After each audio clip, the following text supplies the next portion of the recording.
Amigos, abram as Bíblias de vocês, por gentileza, em João, Evangelho de João, capítulo de número 11.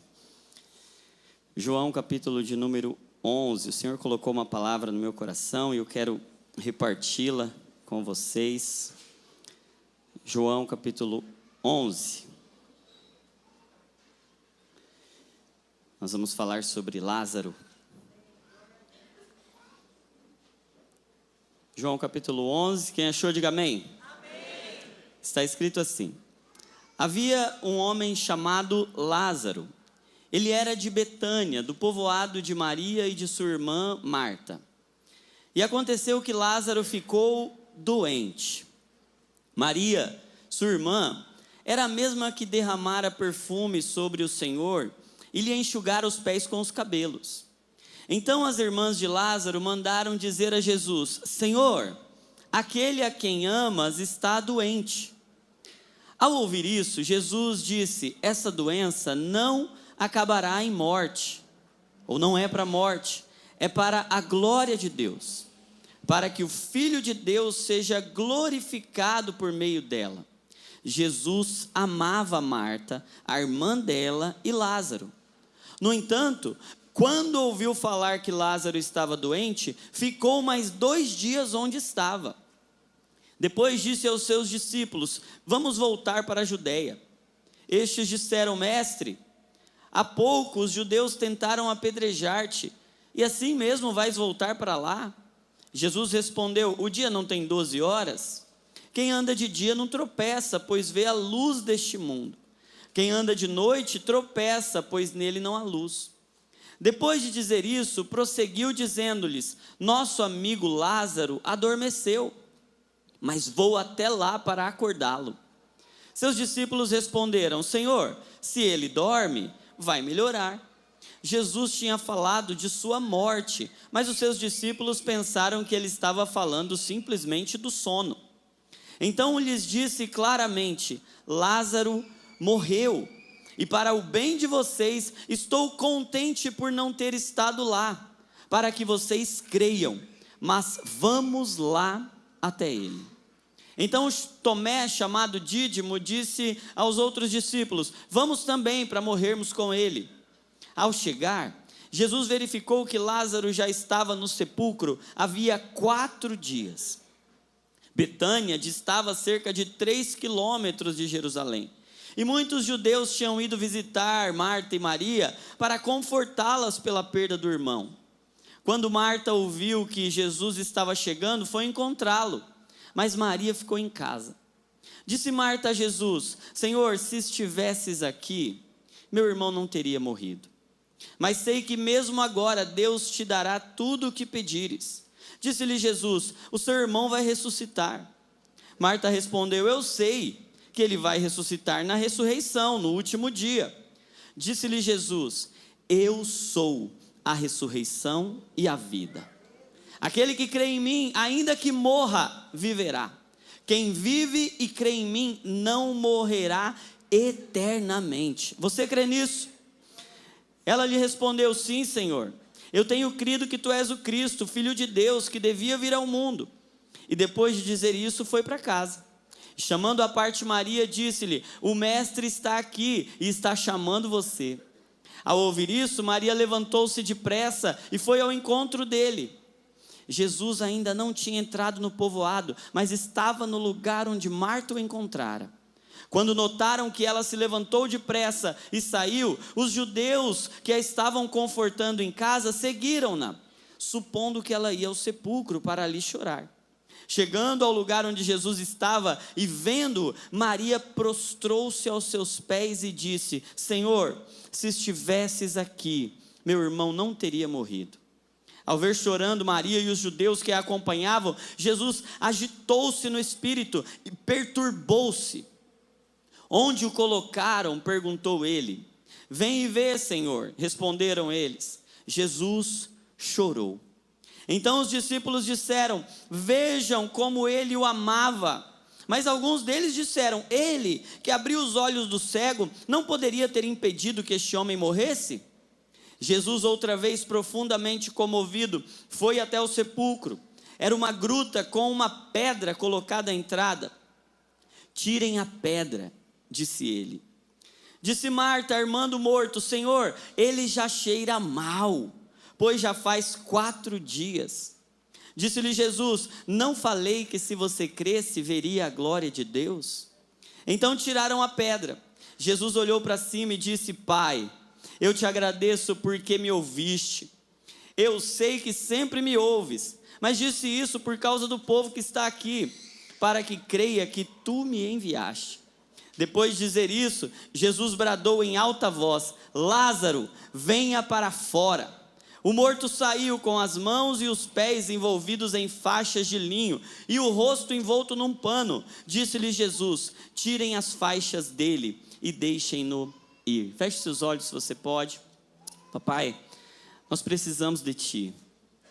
Nós precisamos da Tua presença, Pai. É impossível fazer a Tua obra sem a Tua presença, Pai. Até as coisas mais nobres que tentamos fazer sem o Senhor, nós nada podemos, Pai. Se o Senhor não edificar a casa, em vão trabalham os que edificam. Vai tentar pregar a Tua palavra sem a presença do Teu Espírito Santo enchendo esse lugar, é uma tarefa inútil, Senhor. Pai, nós precisamos do Teu Espírito nos guiando em toda a verdade. Nós precisamos do Teu Espírito nos convencendo do pecado, da justiça e do juízo. Nós precisamos do Teu Espírito vivificando, porque o Teu Espírito vivifica a nossa alma, Pai. Senhor, nós nesse momento nos entregamos aos Teus cuidados, ao Teu trabalho, ao Teu governo, e dizemos, Pai, que o Senhor é bom, o Senhor é poderoso, e o Senhor está aqui, e nós cremos que o Senhor é poderoso para fazer infinitamente mais, além do que pedimos ou pensamos, para a glória do Teu nome, em nome de Jesus, amém e amém. Irmãos, por que amigos de Jesus também sofrem? Porque Deus permite que seus amigos sofram de sofrimentos às vezes maiores do que os inimigos. Talvez você olhe para a sua própria vida, para a vida de irmãos que você ama, para a vida de cristãos muito piedosos, e veja por vezes a conta não fechando, e as coisas não fazendo sentido. Aqui nós temos uma família que ama Jesus, uma família que recebe Jesus em casa, uma família que valoriza a presença de Jesus. E Jesus ama essa família, e Jesus se importa com essa família. Mas, ao contrário da gente, porque na minha lógica, se um amigo meu me pede ajuda, eu deixo tudo, ou pelo menos eu suponho assim que era isso que eu devia fazer. Se um amigo meu está precisando da minha ajuda, e tem um monte de gente que não é tão amigo assim, eu priorizo os amigos, eu priorizo os íntimos. É parte do nosso saber conjunto, do nosso inconsciente, que se é alguém que eu amo, e esse alguém me pede ajuda, eu deixo tudo e vou. E a gente fica até ofendido quando alguém que a gente confia, que a gente ama, que a gente se importa, e a gente manda uma mensagem pedindo ajuda, e essa pessoa não vem, isso nos gera um incômodo muito grande, nos gera um monte de dúvidas na cabeça. Peraí, eu sou realmente importante como eu achei que era? Eu sou amado como eu achei que era? Agora eu fico imaginando, Lázaro conhecia Jesus, Maria conhecia Jesus, Marta conhecia Jesus, e eles sabiam que Jesus curava até a distância. Vocês lembram do servo do centurião? O meu servo está enfermo lá em casa. Jesus falou, eu vou lá.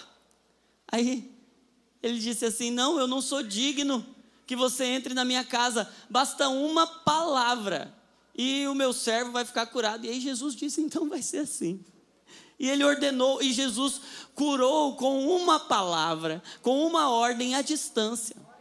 Vocês acham que Lázaro não sabia que Jesus era poderoso para fazer infinitamente mais além do que ele imaginava? E Jesus poderia ter dado uma ordem e falado, Lázaro, seja curado agora. Sim. Marta, Maria, Lázaro estão na expectativa, e eles oram, gente. E eles, como muitos de nós, diante da aflição, diante da angústia, diante do sofrimento, diante da doença, diante da crise, ora. E eu não sei se já aconteceu isso com você, mas comigo já aconteceu. Eu orei, eu comecei uma campanha, e aí sabe o que aconteceu no dia seguinte? Piorou. Já aconteceu com vocês? Quem já fez isso? Aconteceu isso aqui com Lázaro. Ele orou, ele mandou mensagem, as irmãs dele, e deram já aquela carteirada, ó, é seu amigo, é aquele que você ama, lembra da relação, hein? Lembra que não é qualquer um, lembra que não é o gadareno, gente, se fosse o gadareno, beleza, o endemoniado está te chamando, peraí, deixa eu resolver primeiro as coisas dos amigos, depois eu vou resolver a questão dos atribulados. Mas é o amigo de Jesus, a família diz, é aquele que você ama, mas o que aconteceu? Piorou. E Jesus não veio naquela hora. E eu imagino na cabeça de Lázaro, é a dor da doença, é a dor do problema, porque o problema está piorando, passa um dia, passa outro, e a enfermidade vai agravando, e as forças vão indo embora, e o problema vai crescendo, e aí junto com a dor do problema, da aflição, os recursos que estão acabando, as esperanças que estão indo embora, vem uma outra dor. Cadê meu amigo? Ele se esqueceu de mim. Ele me abandonou aqui no momento que eu mais precisei. E Deus está movendo aqui, porque a gente cantou tanto sobre a presença dEle, sobre Ele estar conosco, sobre Ele vir, sobre Ele estar, sobre esse Emanuel que está conosco. Mas eu não sei se já aconteceu com você, e talvez esse seja o sentimento do coração de alguns de nós, em alguns momentos onde a gente esperava uma intervenção, onde a gente esperava uma resposta de oração, a gente clamou e a gente escutou o silêncio. E Ele não veio no momento que a gente precisava. E talvez alguns de nós estejamos assim agora. Estejamos assim, clamando, orando, pedindo e falando, Senhor, lembra de mim, lembra da nossa relação, lembra do que eu sinto pelo Senhor e do que o Senhor já disse que sente por mim. Mas Ele não veio. Imagina a desilusão, o sentimento de abandono, a confusão, a crise que se soma a todo aquele contexto. Mas a pergunta é, por que Jesus permite que alguns dos seus melhores amigos sofram? Eu queria propor 3 respostas para essa pergunta, e depois de propor essas 3 respostas, eu queria propor 3 ações de Jesus, como é que Jesus lida com os seus amigos que estão sofrendo. A primeira resposta que eu encontro para o sofrimento dos amigos de Jesus. Por que Jesus permite que seus amigos sofram? E se você for anotar, anota isso, é porque nós estamos doentes. Nós estamos doentes. E aí você pode olhar e falar, tá, então se nós estamos doentes, aí é que a gente precisava que ele estivesse aqui na hora, né? Que a gente nem passasse por sofrimento, dor, porque a gente precisa de uma intervenção muito rápida. Mas vamos contextualizar um pouco. Todo ser humano, e deixa eu dar uma notícia para você, você não é normal. Tá bom? Aceita isso. Diz assim, eu não sou normal. Por quê, gente? Porque nenhum de nós pode ser um padrão de normalidade. E normal é aquele que pode ser uma norma. Normal é aquele que pode ser uma referência, dizer assim, a norma é assim. Eu estabeleço a norma. Nenhum de nós aqui pode se estabelecer como uma norma, como um valor de referência. É assim que os seres humanos são. Todos nós temos deformidades. E de onde vêm essas deformidades? Da queda. A queda não foi uma quedinha daqui até o chão. A queda é um evento tão grande, mas tão grande, que o homem caiu de Deus em si mesmo. Dá para você imaginar o tamanho da diferença de altura que tem entre nós e Deus? E quando a gente caiu de Deus, a gente caiu de um lugar tão elevado, mas tão alto, e a gente caiu em um lugar tão baixo, tão profundo, e a humanidade inteira, e a criação inteira ficou machucada. Por que a gente padece de tantas dores? Por que o mundo tem tanto problema? Por que tem tanta crise, tanto sofrimento? Por que tem tanta coisa ruim? Por causa desse episódio, uma queda. A queda foi tão alta, mas foi tão profunda, que machucou todo mundo. Todo mundo já nasce deformado. Todo mundo já nasce com a sua natureza fragmentada, fissurada, deformada. Todo mundo já nasce doente. A gente já nasce programado para morrer. Nenhum de nós é normal. Aí você pode falar, não, mas os meus problemas são normais. Não, eles são comuns, não normais. Comum é diferente de normal. Porque comum é algo que afeta todos nós. Aí a gente acha que isso, ser comum, é ser normal. Não, não é normal, é comum. Todos nós temos problemas em comum. Mas o normal é Cristo. Porque Ele é a norma, porque Ele é a referência, porque Ele é aquele que se estabelece e pode dizer, é assim que os seres humanos devem viver. Ele é a imagem visível do Deus invisível. Quem nós somos feitos para ser. Mas a queda nos deformou. Só que tem uma coisa, a queda deformou todo mundo, mas de forma desigual. Então ela afetou igualmente a cada um de nós, mas de forma desigual. Então as minhas deformidades são diferentes das deformidades da Denise, que são diferentes das necessidades do Tiago, das deformidades do Tiago, que é totalmente diferente da do Darlan. E a gente é completamente deformado, mas as deformidades são desiguais. E aí a gente, por vezes, acha que porque a nossa deformidade é diferente da do irmão, e porque eu sou mais deformado numa área do que ele, eu sou pior do que ele. Mas porque o outro é mais deformado numa outra área do que eu sou melhor do que ele. E a gente vive nessa comparação, nessa competição de quem é pior, quem é melhor, quem é superior, quem é inferior. Mas vamos ser racional aqui e nivelar. Todo mundo está doente. Todo mundo está lidando com uma enfermidade fatal, que é o pecado que habita em nós, que é essa distância, essa separação, essa fragmentação entre o ser humano criado para estar com Deus o tempo todo e para viver em Deus, nele viver, se mover, existir, e a queda quebrou, separou. E a queda separou o homem de Deus, o homem de si mesmo, o homem do próximo. Por isso que Adão fica com vergonha de Eva, Eva fica com vergonha de Adão. E o homem da sua vocação, no ambiente, com a criação, o jardim que ele foi feito para liderar. Quebrou tudo. Por isso que a gente vê esse tanto de problema, por isso que a gente sofre tanto.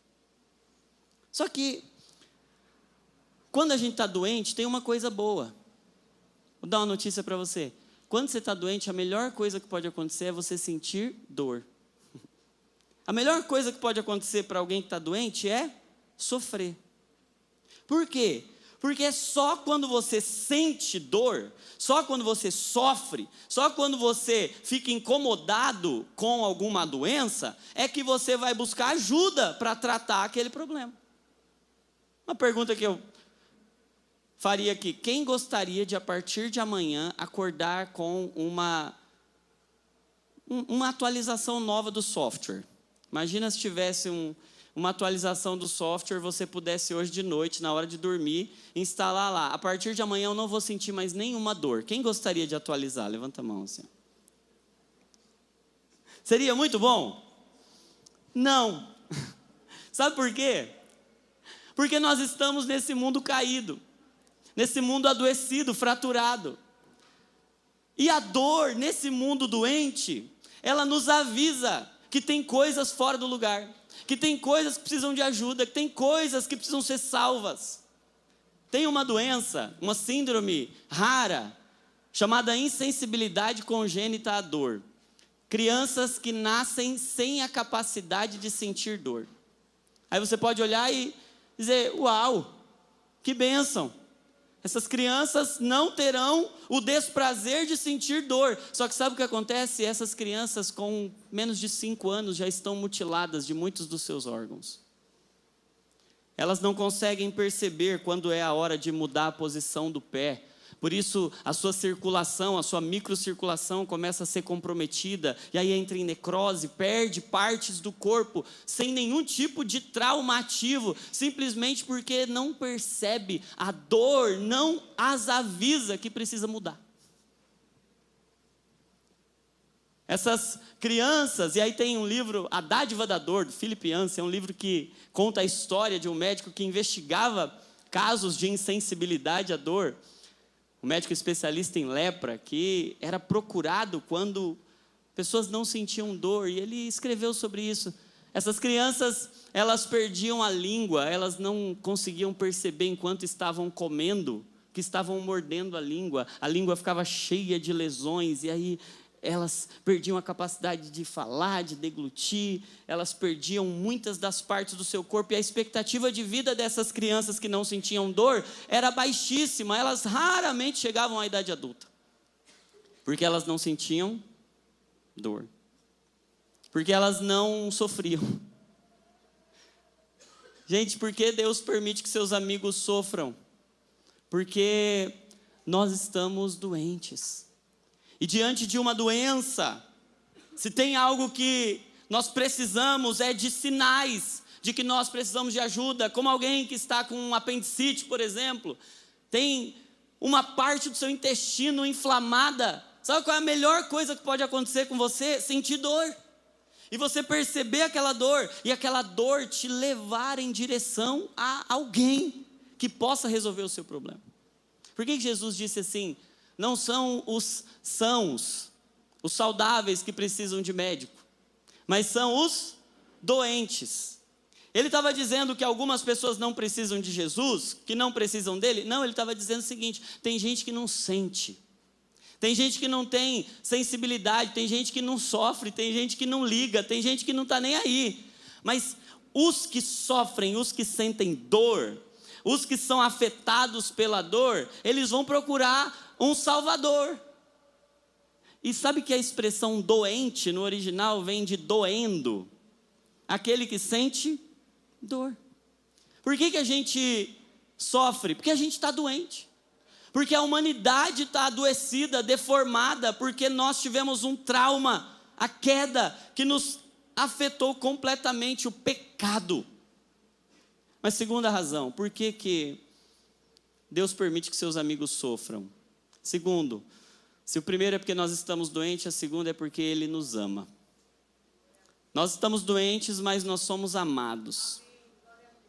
E aí você pode olhar e pensar, não, o amor é justamente o oposto disso. Se eu amo alguém, eu vou impedir que essa pessoa sofra.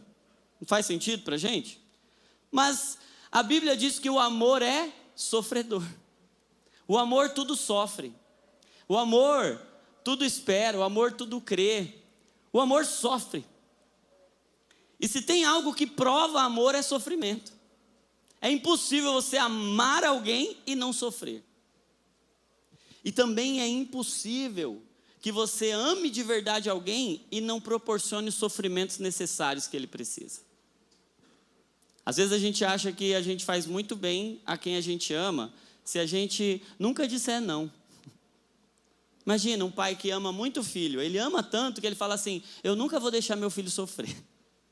Então tudo que ele quiser, eu vou dar. Então, se ele tiver alguma expectativa, algum desejo, alguma coisa, eu vou fazer tudo o que ele quer, porque eu não quero que o meu filhinho sofra. Esse pai ama de verdade o seu filho?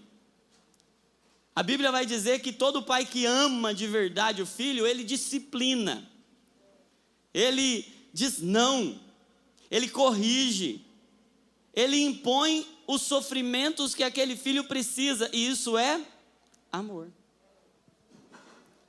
Por que Deus permite que seus amigos sofram? Porque nós estamos doentes, mas porque Ele nos ama. O sofrimento é uma forma da gente entender o quanto Deus se importa com a gente, o quanto Deus nos quer, o quanto Deus está nos atraindo, nos chamando para Ele.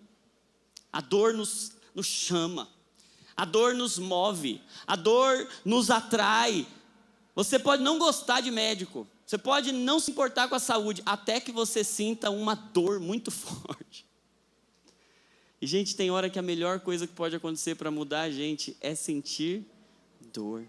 Sabe por que os cânceres mais perigosos, os que mais matam, são aqueles que não causam dor? Que a gente deixa para descobrir depois que já não tem mais o que fazer. Por que todo ano a gente faz essa campanha do Outubro Rosa? Vai lá, faz o seu exame. A gente fala do Novembro Azul, homens vão lá fazer o exame, mas eu não estou sentindo nada. É esse que é o problema. É que você pode não estar sentindo nada e ter um problemão aí dentro de você. Já falei disso aqui, né? A gente confunde muito estar bem com se sentir bem. Mas uma mulher que está dando à luz a um filho, imagina aí, você que já deu à luz a um filho de parto natural, assim, já viveu aquela dor do parto. Tem alguém que já viveu aqui essa dor do parto? Lembra aí, você estava se sentindo bem naquele momento? A Denise tá fresquinha. Está se sentindo bem naquele momento? Não. Mas está saudável? Muito saudável. Está muito saudável. Está no ápice da saúde, está gerando vida. Mas e esse exemplo que a gente acabou de dar? Alguém que vai fazer um exame e está tudo bem. Não está sentindo nada, mas aí descobre que tem um nódulo lá. Estava se sentindo bem, mas não estava bem, não estava saudável. Gente, a dor é uma bênção. A dor é uma prova de amor. Tem hora que a gente está vivendo tudo errado. A gente está vivendo a vida e deu certo a vida inteira. A gente se sentiu bem a vida inteira. Mas de repente, vem uma dor, vem uma crise. As coisas fogem do nosso controle. E sabe por quê? Porque a gente precisa olhar para o que está errado. E Deus nos ama tanto que não vai deixar a gente ficar do jeito que a gente está. Deus ama muito a gente para permitir que a gente vá a passos largos, de forma tranquila, caminhando pacificamente em direção ao inferno. Que a gente desperdice a nossa vida. O próprio Filho de Deus, Jesus Cristo, aprendeu a obediência por meio daquilo que sofreu. O sofrimento também é amor. Mas tem uma terceira constatação acerca do porquê os amigos de Jesus também sofrem. É porque nós estamos sendo operados. Então, lembra aí, primeiro, porque nós estamos doentes. Segundo, porque nós somos amados. Mas terceiro, porque nós estamos sendo operados. Como assim operados? Deus não está passivo à nossa deformidade. Deus não viu a nossa doença. Deus não viu a nossa irregularidade, o nosso pecado. Deus não viu as nossas falhas, as nossas dores e ficou passivo. Deus se envolve nos nossos problemas, nos nossos sofrimentos, das nossas dores. E eu acho lindo aquele texto de Romanos 8, verso 28, diz assim: e sabemos que todas as coisas cooperam para o bem daqueles que amam a Deus, daqueles que são chamados de acordo com o seu propósito. E aí eu gosto de entender esse texto a partir da seguinte imagem. Nós sabemos que uma operação pode ser uma cirurgia. Quando você vai passar por uma operação, você vai passar por uma cirurgia. E olha que interessante, o texto diz que todas as coisas cooperam com Deus. Tem até o texto da NVI, diz que Deus age em todas as coisas para o bem daqueles que o amam. É como se Deus estivesse operando em nós, e Ele usa todas as coisas como cooperadoras. Deus está nos operando, Deus está vendo a nossa condição patológica, deformada, caída, quebrada. Ele nos ama tanto que Ele agora não vai deixar a gente ficar do jeito que a gente está. Então Ele vai nos operar. É uma cirurgia. E não é uma cirurgia minimamente invasiva. Não é uma cirurgia superficial. É uma cirurgia profunda. Porque a nossa ferida é profunda. E Deus está nos operando. E olha como é a cirurgia de Deus. Gente, eu falei que na queda, a gente caiu. A gente se quebrou inteiro. A gente se feriu completamente. Mas Deus se feriu, gente. Deus foi afetado com a nossa queda. Deus ficou machucado. Deus ficou ferido com a nossa queda, com o nosso problema, com o nosso pecado. Não. Mas sabe que quando está acontecendo uma cirurgia, quando está acontecendo uma sutura, sabe, um ponto? Alguém aqui já deu um ponto? Já precisou fazer uma sutura? Quando vai acontecer uma sutura, quando vai acontecer uma cirurgia, um ponto, sabe o que tem que acontecer? Duas partes têm que estar feridas para elas poderem ser unidas de novo.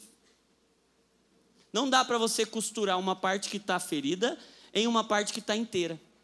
Você tem que pegar a agulha, passar em uma parte ferida, em uma borda que está ferida, e você tem que pegar aquela linha, levar até outra parte e ferir aquela também. E aí você fere aquela também, e agora há uma linha que une aquelas duas partes feridas, e aí sim pode se fechar, pode se costurar.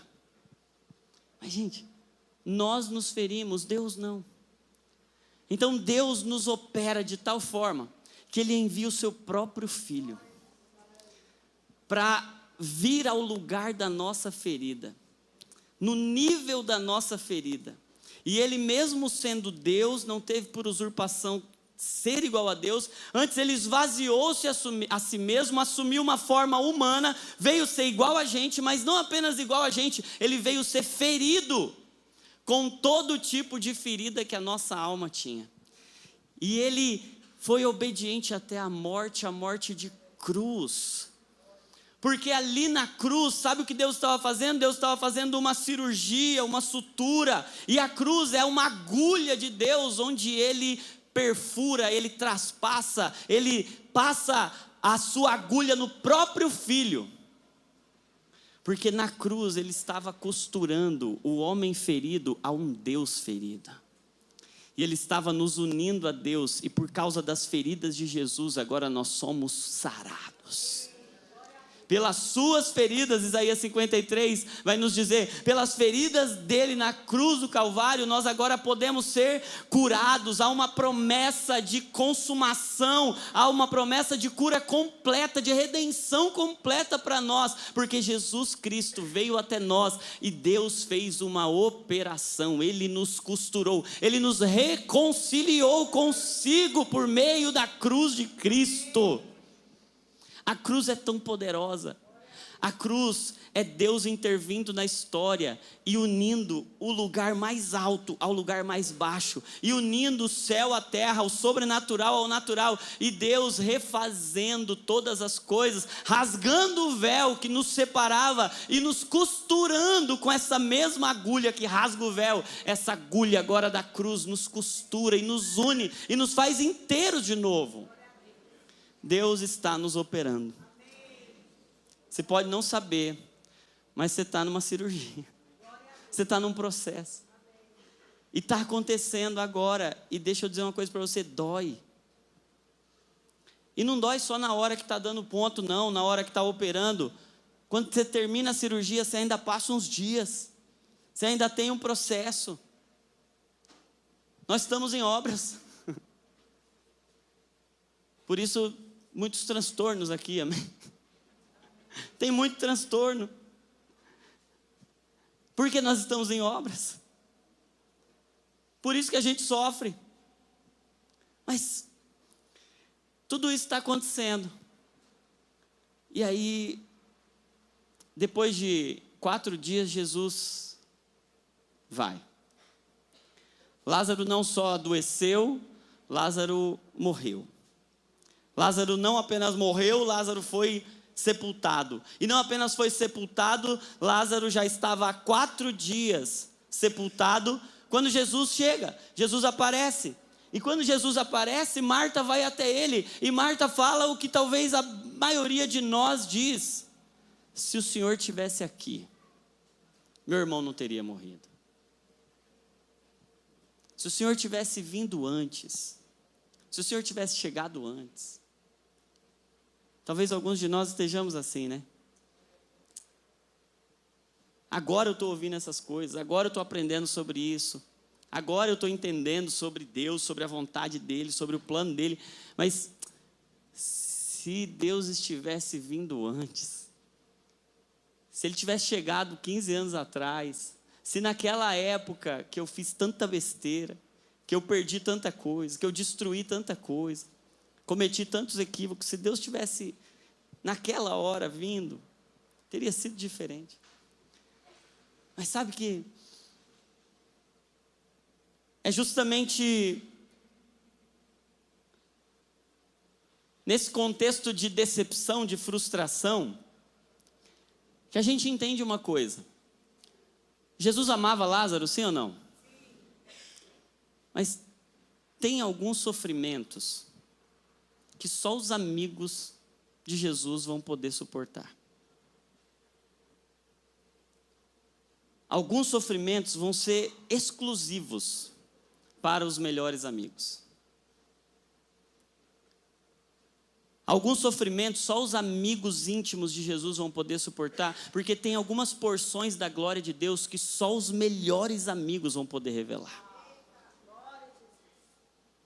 Deus vai permitir alguns incômodos para nós, porque quando a gente precisa de ajuda para uma missão, quando a gente precisa de socorro, quando a gente quer contar com alguém, quando o pneu do meu carro fura no meio da noite, no meio da madrugada, eu não ligo para alguém que eu acabei de conhecer.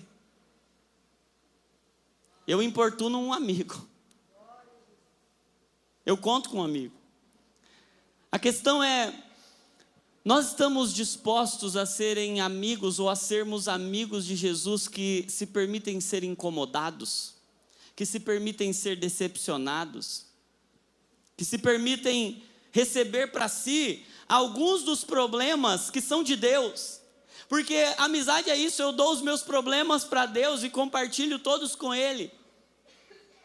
Mas amizade também é Deus compartilhar uns problemas dEle com a gente. E a gente está envolvido em coisas que a gente nem sabe por quê, mas a gente sabe de quem veio. A gente se lembra de Jó? Qual foi o pré-requisito de Jó para passar pelo que ele passou? Quem foi que teve a ideia? Foi o próprio Deus. Você viu lá, meu servo Jó, pré-requisito para passar por aquele processo de sofrimento todo: ser meu amigo, e eu conto com ele para mostrar a minha glória para o mundo inteiro. Sabe por quê, gente? O mundo todo conhecia, e a Bíblia já tinha relatos de um Deus que ressuscita mortos. Já haviam outras ressurreições, já haviam acontecido ressurreições lá no Antigo Testamento, o próprio Jesus já tinha ressuscitado. Mas olha que interessante, havia uma crença entre os judeus que até 3 dias de morto, até 3 dias de óbito, um profeta, um homem de Deus poderia ressuscitar. Quando alguém morresse, se tem menos de 3 dias, um homem de Deus pode ressuscitar. Mas eles tinham a seguinte crença: se passar de 3, chegar no 4º dia, aí nenhum homem de Deus pode fazer, só o próprio Deus pode ressuscitar. Jesus espera. E essa é uma questão, às vezes parece que Jesus demorou, sim ou não? A gente está orando e a gente está na expectativa de que Deus vai fazer algo, mas aí passa um dia, passa 2, passa um ano, passa 2, passa 3, e a gente fala: Deus está demorando para vir fazer o que eu preciso que Ele faça. Mas deixa eu dizer uma coisa para você: Deus não demora, Ele espera. Ele espera, e às vezes Ele espera piorar. Está esperando o quê? Está doente, está esperando morrer. E está esperando o quê? Passar 3 dias, chegar no 4º dia. Para quê? Para que ele chegue lá, e quando Marta olha para ele, quando Marta fala com ele, ele agora traz uma revelação, e traz uma fala, e traz uma resposta, que até hoje é a nossa esperança. O mundo todo conhecia o Deus que era a vida. Jesus já tinha se revelado como aquele que é o caminho, a verdade e a vida. Mas agora, por causa do seu amigo Lázaro, ele aparece e diz assim: eu sou a ressurreição e a vida. Por meio de um amigo que está sofrendo, Jesus revela uma parte dele que ainda não era conhecida por ninguém: o Deus que pode ressuscitar. Jesus não é só a vida que não tem coragem de lidar com a morte. Jesus é a ressurreição e a vida, para ensinar para o mundo agora que não tem problema que ele não possa resolver, que não tem tempo que seja tarde demais, porque não há problema de tempo para um Deus eterno. Às vezes a gente está olhando, agora não dá mais tempo. Agora já não tem mais o que fazer. Se fosse há 4 dias atrás, se o Senhor estivesse aqui, ainda dava. Mas Jesus chega, Jesus aparece e Ele é a ressurreição e a vida. E Ele não está atrasado. E deixa eu dizer uma coisa para você: Jesus não está atrasado na sua vida. Ele está operando você, Ele está cuidando de você, Ele está agindo em você. Tem algo acontecendo, ainda quando você não está vendo, ainda quando você não está percebendo, Ele está operando. E Ele vem. Gente, Ele vem. Ele chega. Ele vem. Ele fala com Marta, Ele fala com Maria. E aí tem 3 coisas que Jesus faz. 3 atitudes de Jesus. A primeira é diante daquela agonia, Jesus chora com quem está chorando. Eu acho interessante isso, porque eu não agiria como Jesus. Se eu chegasse num velório para ressuscitar o defunto, eu ia chegar lá e eu ia falar: vamos mudar o ambiente aqui agora. Agora aumentem as expectativas. Agora todo mundo, pega aí o celular. Todo mundo presta muita atenção no que eu vou fazer. Mas Jesus, ao falar com Maria, ao ver a dor que a sua amiga está sentindo, Jesus não diz para ela: pare de chorar. Jesus não diz para ela: ei, você não crê em mim não? Por que você está chorando? Porque, gente, seria muito óbvio. A gente não faz isso direto. Ei, para de chorar, Deus está no controle, vai dar tudo certo. Confia, você não confia não? Ei, enxuga essas lágrimas aí. E óbvio, tem momento que a gente tem que dar um limite para o nosso sofrimento. A gente tem que falar: e tá bom já, vamos lá, porque a gente já passa do ponto, a gente garra demais com o sofrimento. Tem hora que a gente precisa pôr um limite, mas tem hora também que a gente precisa chorar com quem está chorando. E Jesus chega e Jesus não bloqueia a dor daquela mulher, não invalida a dor daquela família, mesmo indo lá para ressuscitar. Jesus não estava chorando de saudade de Lázaro. Jesus não estava chorando porque tinha perdido um amigo. Jesus estava chorando porque estava vendo a dor na alma de uma família que perdeu alguém para a morte. Jesus estava chorando porque estava percebendo a dimensão e vendo ali, diante dos seus amigos, o que o pecado fez na humanidade. Jesus está chorando de compaixão. Jesus se compadece. E sabe, gente, a compaixão é pré-requisito do milagre. Sempre que Jesus ia fazer alguma coisa, alguma cura, alguma intervenção, tinha um sentimento que movia ele: compaixão. Se a gente quer viver milagres, e nós queremos viver milagres aqui nessa casa, amém? Tem um dispositivo, tem um sentimento, tem um portal que libera o poder de Deus para a gente. Sabe qual é? Compaixão. Jesus se compadece. Jesus se compadece, chora com aquela mulher. Está todo mundo olhando, falando: olha como ele amava. Mas aí vem aquela pergunta: mas se ele amava, por que ele permitiu isso? E aí isso está acontecendo com a gente o tempo todo. Jesus está aqui, Jesus está presente, Jesus está no nosso meio, Jesus está chorando com a gente, se importando com a gente, a presença dele se manifestando. Mas aí vem um monte de pensamento: mas se ele realmente se importa, por quê? Por que eu estou passando por isso? Por que a situação ainda não se resolveu? Mas aí Jesus decide intervir então. E aí a segunda atitude de Jesus é que Jesus pode tudo. Ele tem todo o poder. Mas apesar de ter todo o poder e de poder tudo, ele não faz tudo sozinho. Ele diz assim: tirem a pedra. Ele podia falar, ó, se fosse eu, fazer o serviço completo. Vou ressuscitar. Ei, todo mundo presta atenção aqui. Agora é a hora de vocês aumentarem as expectativas, é a hora de vocês prestarem muita atenção. Quem for gravar, pega aí o celular. Pedra. Imagina que espetáculo que ia ser. Pedra. Rola para a direita. E a pedra rolando. Mas Jesus diz para aqueles que estavam ali: tirem a pedra. E tem gente que tem que ir lá, meter a mão na pedra, mas aí a Marta olha e fala assim: Senhor, não. Já está cheirando mal. Já faz 4 dias. E a nossa vergonha de expor as coisas podres da nossa alma faz a gente preferir ficar no lugar da morte do que ter coragem de expor o mau cheiro para alguém. Mesmo diante da angústia que o pecado gera, que as mazelas da humanidade geram em nós, a gente prefere uma pedra na frente e ninguém saber de fato como é que está a situação, do que a gente ter coragem de deixar alguém rolar a pedra e tirar aquilo da frente.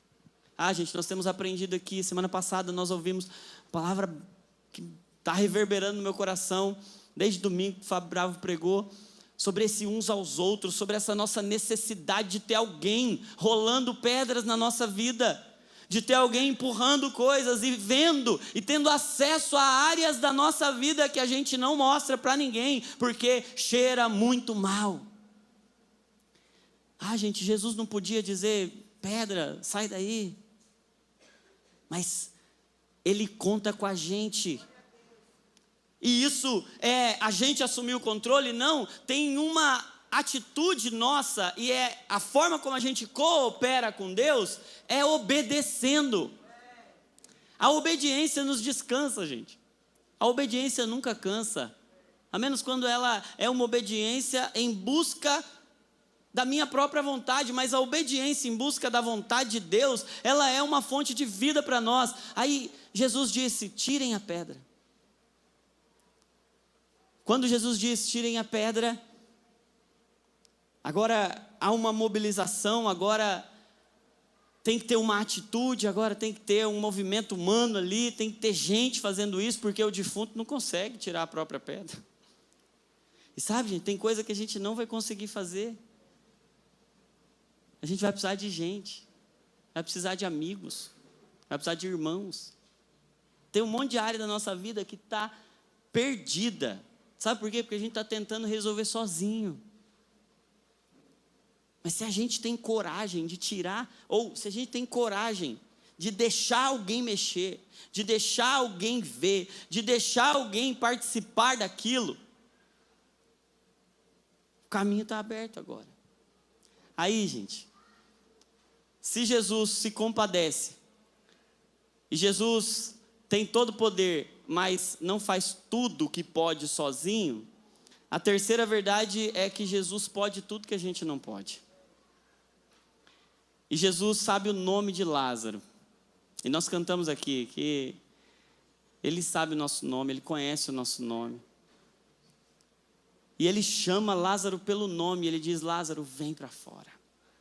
Lázaro, vem. E tirar a pedra é nossa responsabilidade. Mas ressuscitar é só Deus que pode fazer. Sabe, a gente pode cometer 2 erros. A gente pode cometer o erro de ficar esperando Deus fazer e não tirar a pedra. Mas a gente pode cometer um outro erro, que é de tirar a pedra e ficar tentando sair. Tentando ressuscitar com a nossa força. E nenhum de nós vai conseguir. Nenhum de nós vai conseguir gerar vida em si mesmo. Isso só Deus, só Jesus Cristo, dando uma ordem para a nossa alma, pode vivificar e ressuscitar o que está morto. Mas Jesus diz: Lázaro, vem. Vem para fora. E aí Lázaro vem. Mas como é que Lázaro vem, gente? Lázaro vem, imagina Lázaro vindo, Mas Lázaro está todo enfaixado, todo enrolado, tem faixa no corpo, tem faixa no rosto. E tem alguns de nós que estamos assim, a gente já ressuscitou, a gente já está vivo, mas está todo enrolado.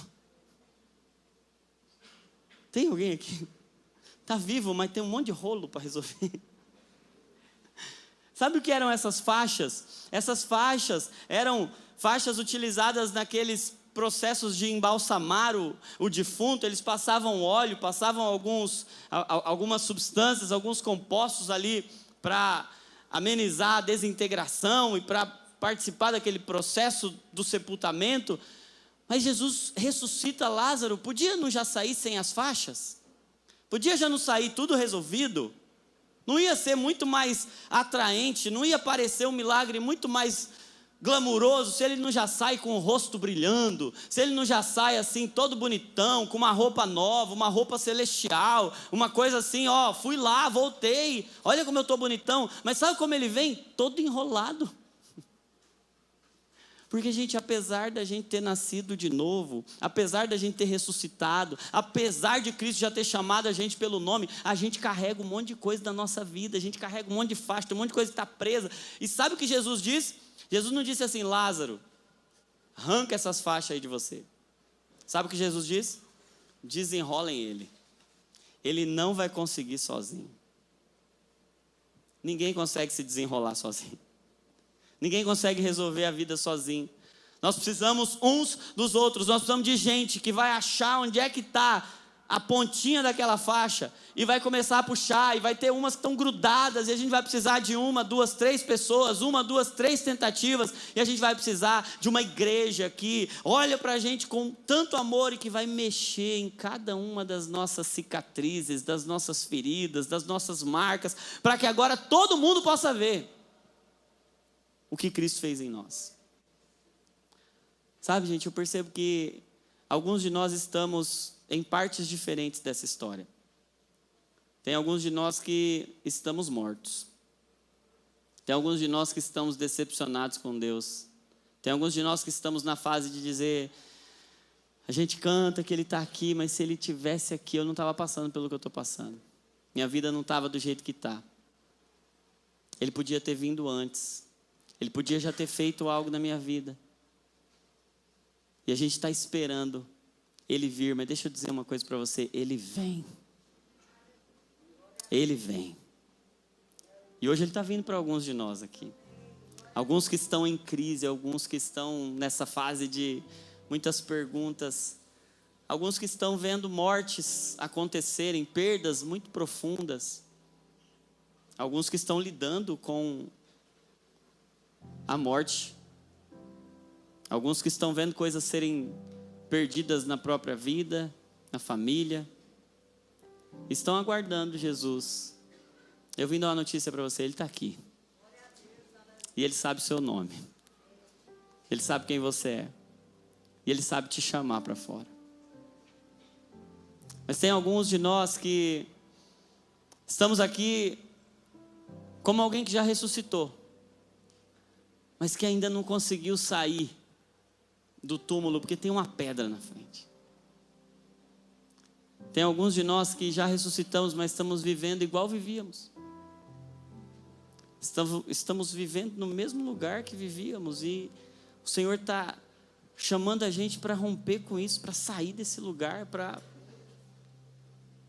abandonar esse ambiente que a gente viveu à morte. O Senhor está chamando algumas pessoas para terem coragem de tirar pedras, terem coragem de expor mau cheiro para alguns. Porque parece que vai ser o mau cheiro, parece que é morte, mas é ressurreição. Parece que é mau cheiro, mas é cheiro de ressurreição. Parece que é vergonha, mas é honra, é Deus vindo transformar a nossa história. Sabe, alguns de nós estamos limitados, travados, não conseguimos sair do lugar, porque tem uma pedra. Mas o Senhor veio hoje aqui dizer: ei, tirem a pedra. Não é Ele que vai tirar, é você se envolvendo na vida do irmão, deixando o irmão se envolver na sua vida. Sabe, quem não ouviu a palavra de domingo passado de manhã, pega essa semana, ouça. Porque é sobre isso, tirar a pedra é deixar o outro mexer na sua vida. É se envolver na vida do seu irmão. Tem coisas que estão amarradas, travadas, bloqueadas, que não vão para frente, você não consegue mudar, você não consegue deixar, você não consegue sair do lugar que você está. Sabe por quê? Muitas vezes porque você não deixa ninguém mexer. Porque você virou um túmulo. Porque você se fechou na sua dor, no seu sofrimento. Você se fechou na sua morte. Tem gente aqui que está fechada na própria morte. Tem gente aqui que está fechada em si mesmo. E hoje Jesus veio dizer: tira a pedra. Chegou a hora de mudar. Chegou a hora de sair daí. Mas tem gente que já nasceu de novo. Está vivo. Mas está em crise porque tem um monte de faixa, está em um monte de coisa ainda enrolada. Tem coisa enrolada na família, tem coisa enrolada no trabalho, nas finanças. E está falando assim: acho que eu não sou de Deus, não. Acho que eu me iludi, acho que eu me enganei. Acho que não é assim. Porque se realmente Deus estivesse fazendo uma obra na minha vida, já estava tudo certinho. Mas deixa eu dizer uma coisa para você: Ele começou uma boa obra na sua vida. E Ele vai terminar até aquele dia, amém? Mas até lá, a gente vai ter que viver muitos processos. Tem muita faixa para sair. E algumas faixas grudam mais que as outras. E algumas faixas a gente precisa mudar o jeito de mexer nelas. E a gente vai precisar de gente especialista para mexer ali. E já vai precisar ter humildade para deixar pessoas encostarem em partes da nossa vida que a gente sempre escondeu. Essa mensagem é para alguém? Se você pode, fica de pé no seu lugar. Sabe, eu quero que você feche os seus olhos agora. Você lembra aquilo que aconteceu em Ezequiel, capítulo 37? Havia um vale cheio de ossos secos. Um lugar de morte. E não era morte assim de 1 dia, 2 dias, 3 dias. Era morte de muito tempo. Tem morte que já aconteceu há bastante tempo. Tem coisa que está morta há muito tempo. Tem coisa que está insensível, fechada, escondida há muito tempo. Tem coisa que a gente nem sabe que morreu, porque está lá dentro. E a gente não consegue nem mexer.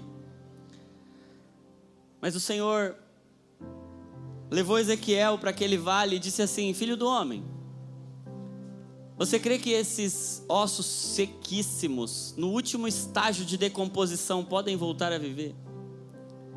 E aí ele diz assim: Senhor, tu sabes. Aí o Senhor diz assim: então profetiza o Espírito. E de repente sopra dos 4 cantos da terra o Espírito de vida do Senhor. E aqueles ossos sequíssimos começam agora a se unir uns aos outros. E um osso vai se juntando com o outro e eles vão se unindo. E agora de repente começa a crescer carne, começa a crescer nervo, tendão, pele. E onde havia um monte de ossos, um monte de morte, de repente se levanta um exército. E o Espírito sopra sobre aquele lugar e a vida enche aquele lugar. Hoje o Espírito do Senhor está aqui nesse lugar. A presença do Senhor está aqui e o Senhor vai ressuscitar algumas pessoas. Tem algumas pessoas que estão mortas espiritualmente, emocionalmente, estão só os ossos secos. E o Senhor está chamando você para fora. Tem alguém que está ouvindo o Senhor te chamar para fora? Se tem, levanta assim a sua mão. Se é você que precisa voltar para a vida, mantenha a sua mão levantada assim. Sai para fora. Vem aqui na frente se você é uma dessas pessoas. Toma uma atitude. Se você ouviu a voz de Jesus, sai para fora, vem aqui. Algumas pessoas precisam tomar atitudes hoje, precisam tirar pedras. Se você precisa tomar decisões, marcar uma consulta, mudar alguma coisa, tirar a pedra, você precisa pedir ajuda, você precisa se humilhar, você precisa se arrepender, você precisa confessar. Se é você, sai do seu lugar, vem aqui. Algumas pessoas precisam romper, precisam sair da dimensão da vida que estavam levando, precisam romper com aquele ambiente de morte, precisam sair de padrões. Vem aqui à frente. O Espírito do Senhor está soprando aqui neste lugar. Ah, Espírito de vida. O Senhor está colocando coisas em ordem hoje. Se você ouviu o Senhor chamando o seu nome, vem aqui. O Senhor quer mudar a sua história hoje. O Senhor quer trazer pessoas para a comunhão de novo. Feridas que precisam ser tocadas pelas mãos de irmãos, pela igreja de Jesus. Pai, em nome de Jesus, nós oramos por vida neste lugar. Aleluia. O Senhor veio. Eu quero que você sinta a presença do Senhor, dizendo: eu estou aqui, filho, eu estou aqui, filha, eu vim te buscar. Eu vim te buscar, eu vim te buscar, eu vim devolver. Eu vim ressuscitar coisas. Espírito Santo, visita agora corações. Visita agora famílias, visita agora histórias, visita agora túmulos. Desenrola irmãos e irmãs agora, Senhor. Áreas que estão enroladas, presas, enfaixadas. Senhor, toca agora, Pai. Senhor, como pôde se ouvir um som naquele vale cheio de ossos secos, nesse momento nós queremos ouvir um som, Pai. Senhor, nesse momento, assim como tu dissestes a Ezequiel, profetiza.